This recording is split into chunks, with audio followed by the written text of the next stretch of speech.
Uncluttered and Unfiltered is brought to you in part by CareX. For older adults, aging in place is a key part of the American dream. And yet only 10% of us have homes that are aging ready. And we admit to not even knowing where to begin when it comes to making our own homes or our mom's homes safe and comfortable. CareX.com is more than just the place to go for affordable, easy to install, and often fold away equipment. It's also a resource. They deeply care about supporting caregivers. Well, we've teamed with CareX to offer you a 20% discount on CareX.com. We've got a link in our show notes, or when you're checking out, use the code Uncluttered20. That's CareX.com, Uncluttered20. Don't wait for a medical emergency or life-changing event to visit CareX.com. Welcome to Uncluttered and Unfiltered, the podcast urging you to let it go and don't look back. With nationally acclaimed professional organizer Christine Stone and self-proclaimed hot damn mess radio and TV personality Eden Kendall. Welcome, everybody, to Uncluttered and Unfiltered. We've been teasing this for a few days, but Christine and I are starstruck and super excited. We feel we've met our long-lost sisters in a podcast that is called the Pop Culture Preservation Society. We could go on and on with an introduction, but instead, I think the best way for everybody to get to know these lovely ladies is to introduce, and please, like, we're taking attendance back in fifth grade, which I know is a great memory year for you guys. Carolyn. Here. Okay, very good. Kristen. Here. And Michelle. Here. And there was always that kid that would say present. Yeah. I was convinced Michelle was going to do that, but. Why? Because I'm that kid? Well, I just thought it'd be fun. I wish I'd done it. But. So who wants to tell us the premise of the Pop Culture Preservation Society? Oh, the premise. Okay, so our tagline is your Gen X childhood in a podcast. And basically what we do is we take all of these things that you enjoyed from when you were a kid that nobody's talking about anymore. And we talk about them so we won't forget them. Like Battle of the Network Stars and Charlie's Angels and Andy Gibb and Croft Super Show. ABC After School Specials. Saturday morning cartoons. Ice pencils. So I have to tell you, the shirt I'm wearing right now, and Christine is wearing her Disco Queen shirt.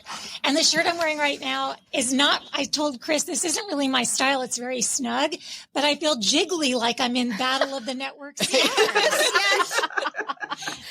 Oh my God. You're in the obstacle course. Yes, like Suzanne Summers or Adrienne Barbeau. Yes. And so these are kind of the things. What you ladies have done is you will take a memory that I didn't remember was even a concept. That's the thing that's crazy. Like, we can all talk about the crushes or the favorite TV shows, and when pressed, you can remember them. But then sometimes it's like the show Zoom, where you forgot it existed, but then suddenly you remember every single detail. It's like a repressed memory. So what you're doing really is preserving these memories. Yes. Whose idea was this? Who wants to tell us that? You want the origin story? Yes. It's a good story. Okay. Go in the Wayback Machine, and this is pre-pandemic now, and I am writing a book called Worldwide Crush, which is a novel that is based on my childhood crush on Sean Cassidy. And while I'm writing this book, it pops up in my Facebook feed that Sean Cassidy is going to be giving a concert at a winery in California. And it's like the first time he's performed since 1980. And I'm like, I think this is the universe speaking to me. I think I need to go to this concert. And so I go to my writing group. All three of us are in the same writing group. And I announce that I am going to this concert. And Carolyn is like, wait for me. I'm coming with you. She wasn't going to let me go alone. And so we go and we have this Gen X experience that is just so unbelievable. And with that experience that you just talked about, where you have these memories that are repressed and suddenly they just are living in color, that's what Carolyn and I experienced. In the meantime, Michelle is the new girl in our writing group. And she's like, I want to go to there. But I can't because I have spent my whole life as a new girl. If you've listened to the podcast at all, oh yes, I let you know. I moved a lot as a kid. And so even as at the time, a 50-year-old woman, I still carry a lot of these new girl insecurities with me. And I can tell immediately that Carolyn and Kristen, who are going to go see Sean Cassidy across the country, are my people. Oh. But I still am like, they're not going, I can't say I'm going to go. Right. So this is all happening in the spring of 2019. So a whole year later, it's summer. It's the pandemic. We've all gotten to be better friends by now. I don't feel like the new girl quite as much. And as Kristen said, we're all writers. At the time, I was doing some freelance writing for different websites, and I had pitched an idea to an online publication of AARP. That's who we are now. I mean, here we are, called The Girlfriend. And my idea was I wanted to write an article on fangirling after 50. This is something I know. And I actually pitched a whole bunch of ideas. The editor loved this one, said, run with that. And I just kind of thought, you know what? I know 2 other big fangirls. I would love to just pick their brains and maybe just get a quote for my article. So it's August of 2020. The 3 of us haven't seen each other in real life in months. And I said, could we do a Zoom call? So I set up a Zoom call with Carolyn and Kristen to talk about the article. You guys, 2 hours go by and we've talked Tiger Beat. We've talked Sean Cassidy, Andy Gibb. We've talked television shows, toys, roller rink songs. We've talked everything. And we were so just joy filled with this connection. Sure, the pandemic and being apart from other human beings had something to do with it, but it had everything to do with these shared memories, these things we all shared at the same time. We're not the same age. We're all, we're all within 3.5 years of each other, I think, but we're all Gen Xers. And we had so much connection in that phone call. We ended it just with big smiles on our face. By the way, did not get a quote from my article at all. And Carolyn, at the end of the call, makes a proclamation. I did. You guys, it was so much fun. Just like Kristen and Michelle have both said, when you make that connection and all of a sudden these things that you almost were embarrassed to talk about before, but then you kind of say them and someone else goes, yes. And you just feel like you found your people. I said, you guys, we have to start a podcast. I don't even care if anybody listens. We just need to have an excuse to talk about this stuff. And so that's kind of when the seed was planted. And lo and behold, we did it, not knowing, by the way, anything like what to do, how to do this, how to start a podcast. So we are also a testament to you can do anything. You're never too old to learn. And look, here we are. We're guests on a famous podcast. So with other like-minded folks. I tell you, there are so many similarities, ladies. We, the 2 of us met I hosted a daytime TV show here in Jacksonville, and Christine is an acclaimed organizer, and we couldn't be more different. And we found out where the fork in the road actually happens. And it must be that we were on the same path until our teenage years, because our childhood and our teenage years are just Donny Osmond. Right. Just right with the same memories. It's Donny Osmond. It's all of the people. And Donny Osmond. And you're right too in that just a few years does make a difference. So what I love about your podcast too is that sometimes, and you'll be very open about this, somebody will maybe not be as ingrained in that particular memory. So that person goes and does the research and comes in with, well, let me tell you this. I don't have that memory, but I can tell you this fact and that fact. And it just brings it all full circle. So it's so well researched, but you're right. Those are memories that are going to go by the wayside if you don't record them for posterity. That's right. And what you're talking about is we do that all the time, that one of us is the fangirl and then we bring the others along with us. And this week's episode is the perfect example of that. We did a 2-part tribute to Andy Gibb. I am the super fan. Carolyn and Michelle were the sisters of the super fans. And by the end of our research and recording, both Michelle and Carolyn now want to marry the deceased Andy Gibb. I do too. And I haven't yet gone online to see the picture of him in the Speedo fishing, but that's on my to-do list. It's a keeper. Well, and I am 61, so I love listening to you guys because I feel, first of all, like you said, I'm always embarrassed because I was the nerdy Carpenters, Bee Gees, you name it, girl. And, I'd have to hide my love of her because I was in high school. I wasn't in Donnie. I was young, but the rest of them, I'd have to sit blaring Andy Gibb all by myself because everybody was into the 70s hard rock and roll. And I was like, still listening. They long to be, and people are like, yeah, she's such a nerd. And so that's why when she told me about you and I started listening, I really did feel like you guys were my girlfriends. So I really have enjoyed listening. And I told her this morning, I even listened to all the TV hits, made for TV hits, and I'm putting my makeup on this morning. And I'm like, okay, they're going, we're now getting to, and I go, oh my God, they're going to say Brian's song. Oh my God, I've already put my mascara on. I cannot believe I've already put my mascara on. And I literally, from the minute the song, and then when he started doing the trick, down my face, I had to redo all my makeup. You guys, I swear you hit. You make us feel things. Yes. You make us feel things. That's so nice. You know what we like to say to people, because we also have a really great social media community on Instagram and Facebook where we post daily Gen X memories. So the toys, the music, the things. And we have people all the time that will tell us, I would have never thought of this again or whatever. So we like to say that we're keeping your synapses firing.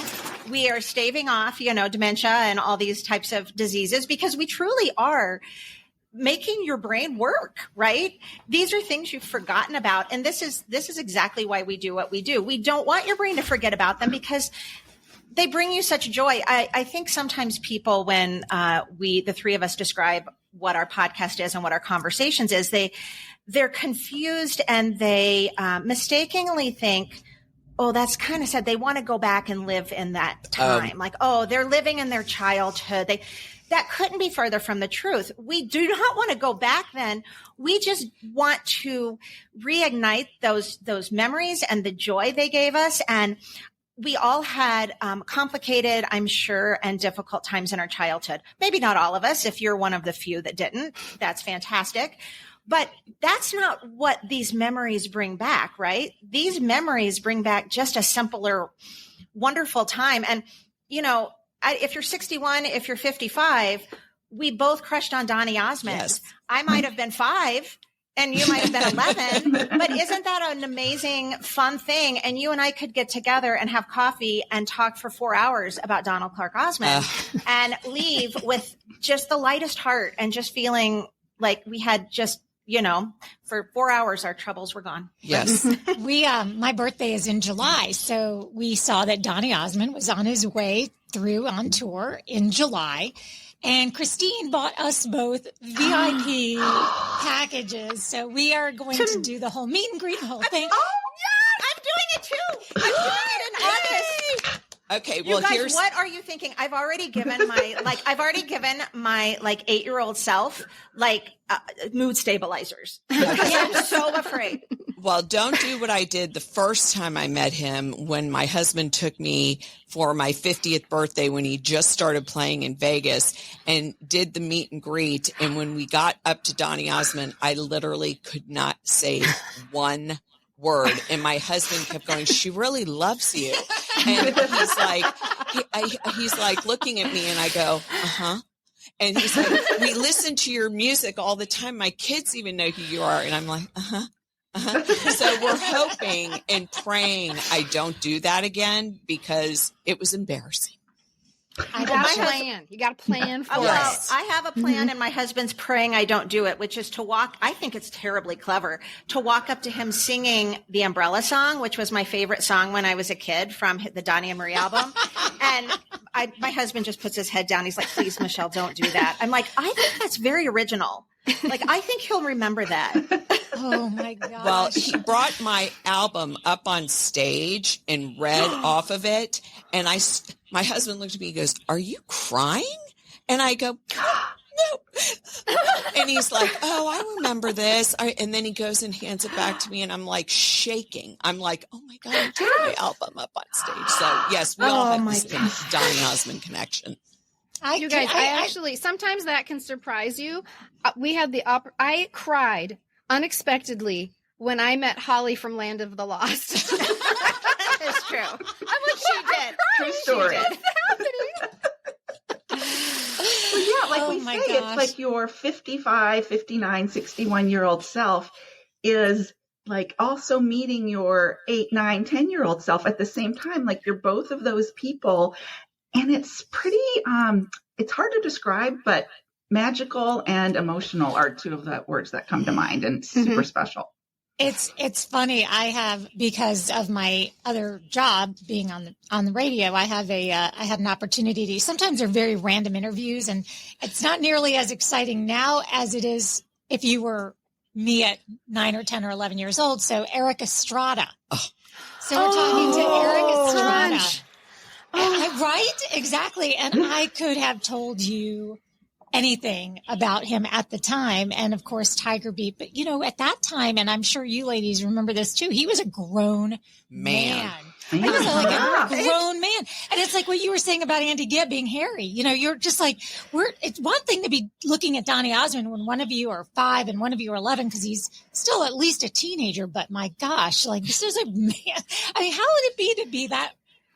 Know that these little girls are ogling you. I will say something about, and this kind of to the point of, we don't want to go back and live in that time. The three of us have been really fortunate through this podcast journey to have met in real life some of our idols. We got to host a teen idol dinner last year where we sat at the same table with Christy McNichol, and Jimmy McNichol was there, and we've met and interviewed on our podcast. We become friendly with Melissa Gilbert and Karen Grassley and Christopher Atkins and Sean Cassidy, and he's become a friend of ours, and we've been able to meet him. And I just want to say though, that it's fun. You think, oh my gosh, we're not going to know what to say. You realize though, you've grown up too, right? And so when you're sitting next to Christy McNichol at dinner and having a conversation, I have to say, or when you're talking to Sean Cassidy in, the green room before his concert, they're just people. Like, it's truly like they're just people. And it's really not until you leave that you realize what just happened. But that's kind of a really cool thing, that you realize they've grown up, but at the same time, so have we. And so it's not that it's like Carolyn said, it's a combination of our 12-year-old self with our 55-year-old self as you're meeting them. But thankfully, most of the time, the 55-year-old self takes charge and knows that they need to get their together. Not, I think it was when I heard Sean Cassidy introducing your podcast one day. I'm like, these ladies are the real deal. And while we're talking about this, let's talk about PETA. Let's talk about not the Animal Organization Group. Yep. Right. Andy Gibbs' daughter, who, as you guys mentioned, none of us knew even existed. Your episode, it's at the time of this recording, your most recent episode, and a part 2 is coming out. It is such a beautiful episode. Can you guys talk a little bit about what went into the making of that?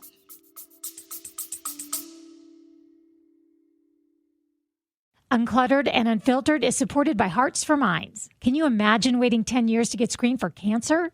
On average, people with mental health issues experience a 10-year delay between symptoms and seeking help, and close to 2/3 of mental illnesses go untreated. Hearts for Minds promotes healthy lives by promoting mental health education, facilitating early identification, and connecting people to treatment. Are you ready to learn more? Go to heartsforminds.org. That's hearts, 4, minds.org for more information or to learn how you can help. It took us a long time to decide to do it because it's not a happy story, right? We have our happy childhood memories, but he died tragically when he was only 30 years old. And that was a hard day for a lot of people. Even if their love for Andy Gibb was far in the past, you're like, what just happened? It feels like that's the day your childhood died. And I happened to in the podcast episode, you'll hear how I came in contact with Andy Gibbs' daughter, who is unknown to most of us. And so I have this kind of relationship with her, and we didn't know how to approach this very meaningful and important, but kind of sad story. Most of the time, our episodes are super just very lighthearted and fun. This wouldn't be a lighthearted story. And then I have this relationship with his daughter. And so I felt like I needed to do something that she would feel good about. And so finally, we had gotten so many requests from listeners. We're like, we have to figure out how to do this. And I just started. I'm like, I'm going to start with PETA. I'm going to go to her and I'm going to say, if you were going to listen to a podcast about your father, what would you want to hear? And that's how we designed how we talked about Andy Gibb. And I've listened. It's amazing. It really, thank you. It's beautiful. It's poignant. It's candid because she was candid. Yes. Obviously, Mm-hmm. we learned from you all, not obviously anything we knew. I didn't know she existed either. So if you're going to go back and do what I think a lot of our listeners are going to do, which is go through your entire library of episodes, which will take a while. I did. And you start with Andy Gibb, there are two things to know. One is this is a little bit different. This episode's a little bit different. As you mentioned, a little more serious. Your hearts were obviously, you felt very, very much like you had a mission to accomplish. We did. And I know it probably took you so long to put together your thoughts in advance of it and then post edit it. But it really is a great starting point. So we would love to tell you about our favorite episodes if you don't mind. Oh, please. I love it. Okay. Do you want to start? I'll start. First of all, the very first episode I listened to, of course, Disco Queen, the Bee Gees. And the reason is because I'd already seen that documentary. And so anyone out there listening, this is what ends up happening when you listen to their podcast. So they were talking about it and I'm like, I already saw it, but I think I need to go see that again because they're talking about stuff I must have missed. My husband must have been talking in my ear or something. So I start to watch it. Thank God I have Kleenex on my nightstand. I pulled the Kleenex over. My husband gets home and he goes, what are you watching? And why are you crying? And he goes, we already watched that. I go, the second time is so much better. And he's like, here we go, the Bee Gees. So that was the first one. And I rewatched that. And I do have to say, if you haven't seen it, watch it. But the second time was even better.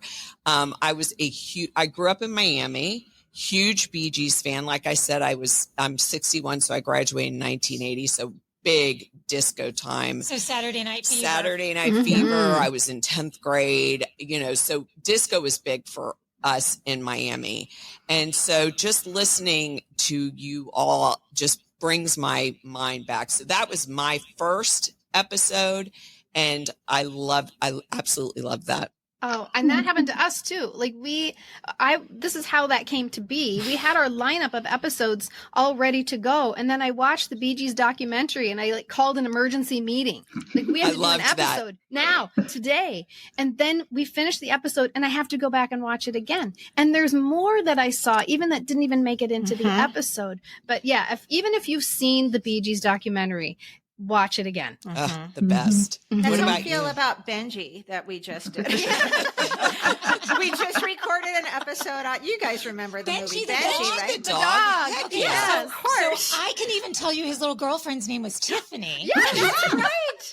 And there's a scene, a disturbing scene in Benji where she gets kicked. Trauma. Oh, you're going to love our upcoming traumatic. episode. You're going to love our upcoming episode. It's basically a synopsis of the movie Benji. So yeah, listeners, it can be as serious as Andy Gibb, but it can also be a synopsis of Benji or the Rob Lowe classic Schoolboy Father. That is such a great example of what I mean, though. I had forgotten there was such a thing as Benji, but I immediately remember what I felt like watching it. Yes. And I was upset, and I may have had that, and you can be honest if I got that wrong as far as the girl dog's name. You got it. That's right. Okay. But these are the things that come flooding back, which is why my favorite episode without a doubt so far. And I haven't gotten to Flowers in the Attic yet or Judy Blume, but I was an avid reader, so that's coming. But Zoom, everyone loved Bernadette. Yes, yes, good job. And she follows us now. Like we've communicated with Bernadette. It's like the highlight of our.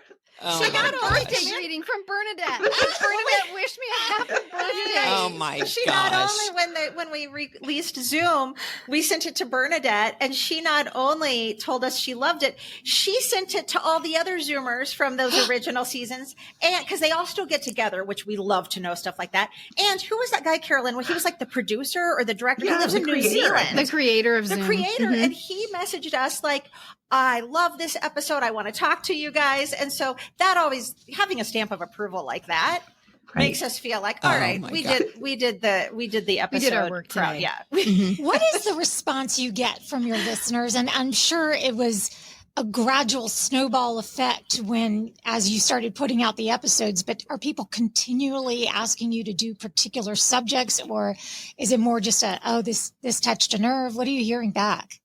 Yeah, well, interestingly enough, we get texts, or not texts, we get emails, we get DMs, and what people are super passionate about. And just the other day, I found this super interesting. We got one from a gentleman who said, please, please, please do an episode on James at 15/16. He's like, I love that show, Lance Kerwin. And so not only are some of the memories funny that people want us to do episodes about, but it's also some of the people, you're getting like a 50-something-year-old man saying, please do James at 15. And he reminds me that the pilot, he said, you can't get any more 70s than Lance Kerwin, Melissa Sue Anderson, and Kate Jackson were in the pilot for James at 15. So sometimes we actually listen to our listeners. We have a huge list. And I imagine. we always tease each other that when we started this, well, Kristen will always say she thought it was just a little like project, like we were going to do like 7 episodes, and yay, good job for PCPS. We've saved 7 memories. And then we're like, oh, maybe it can go a little bit longer. But we kept thinking, at some point, we're going to like get to a dead end. We're not going to know what to do anymore.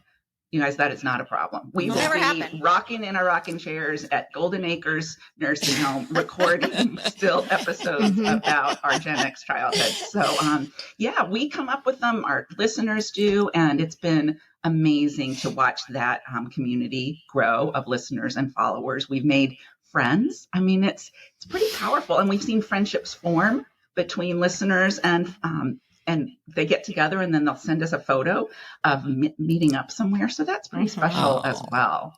And, just one other thing to touch on you, to your point about like, to your question of like, what kind of response do you get from your listeners besides just saying, I'd love to see James at 15 or Andy Gibb.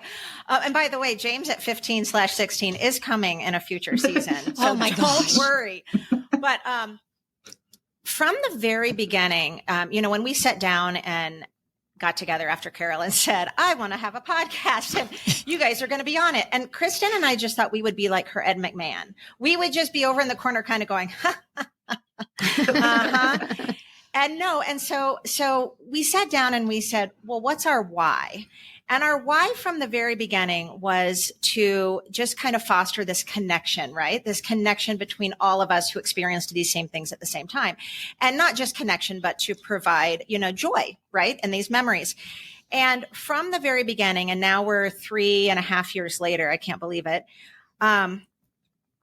We have gotten emails, DMs, messages, voicemails from so many people that tell us everything from I've saved episodes so I can listen to during chemo to especially during COVID, people losing family members from COVID. And oh my gosh, I just listened to your 2-part episode on the Carpenters. And I remember that my grandma and I loved the Carpenters. And this brought, I just lost her to COVID. And so thank you so much. This, just really lifted my heart. Or someone cleaning out their dad's attic after he passed away, listening to maybe, the Purple Rain episode saying, oh my gosh, I had totally forgotten. My dad's the one that took me to see Purple Rain. And this just made me smile today.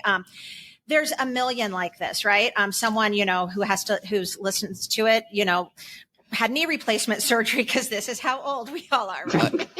Yep. Had knee replacement surgery and couldn't walk for so many days. So listened to, 50 episodes in a row, car trips. I mean, but the overwhelming message is that these memories, thank you for the joy these brought and the connection to someone I've lost or someone I forgot about, a friend I forgot about from high school. And that was our why from the very beginning. So, 165, 66 episodes later, we are really proud that that's still the mission and that's still our why. Yeah. Do you mind giving us any more sneak peeks?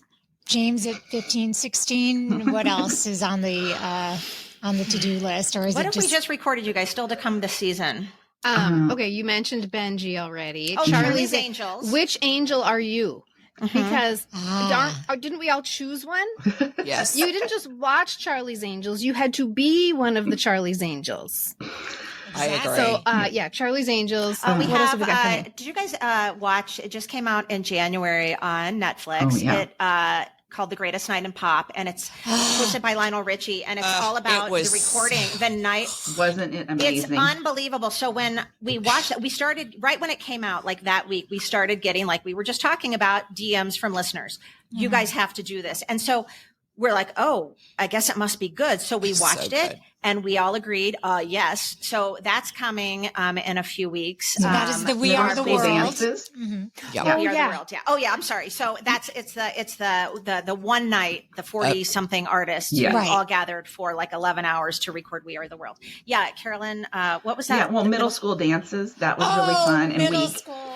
And one of our favorite things to do is to crowdsource some of our, content from our listeners and our followers. So Michelle, who curates our social media and does such an amazing job, will, send out a prompt like, tell us your stories. And oh my gosh, some of them heartbreaking, some of them hysterical. So, and we all can relate in some, even if you didn't go, you have memories of what that experience might have been like for you. So we got to relive that a little bit. And of course, some of the songs that go along with that. So we will create a playlist often if we have an episode that has a lot of music related to it.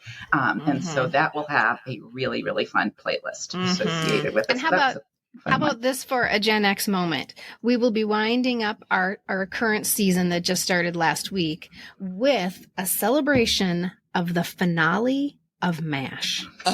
Not just MASH, but that day in 1983 when the whole world sat down to watch the very last episode of MASH. Because if you missed it, you missed it.